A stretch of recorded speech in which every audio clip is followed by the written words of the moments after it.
You know, the best thing about being invited to speak in all these different places around the country, there is so much great stuff going on all across this country. And you know, it's interesting, a lot of times scientists say to me, well, what hope is there? Look at the gridlock in Congress.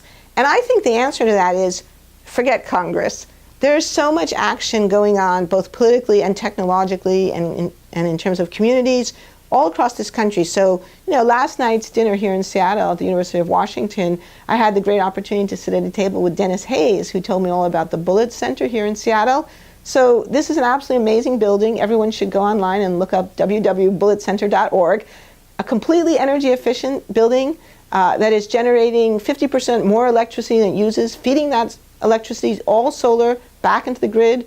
The overall energy costs in terms of heating, lighting, all those things is less than half that of a regular standard office building. And it's more beautiful and more comfortable to work in than most office buildings.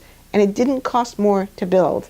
And that, I think, is huge, absolutely huge, right? Because we all have this stereotype that, oh yes, you know, you can build a green building, but your upfront costs are going to be 20, 30, 50% more, so only rich people can do that.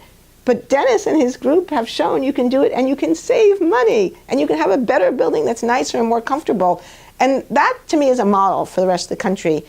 And that's just here in Seattle. Everywhere I have gone, I have seen things like this. All across the country, universities are building amazing buildings.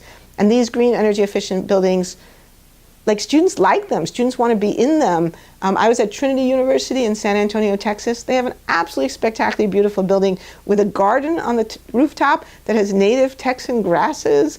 I mean, it's just such a great place to be. So it blows away the stereotype that solving this problem means we have to sacrifice. There are many people out there, many of them are probably in the boardrooms of fossil fuel companies, who want us to believe that we cannot solve this problem without giving up our way of life, without huge sacrifice, and without really suffering. That we're going to end up, you know, that if the environmentalists have their way, we'll all end up freezing in the dark.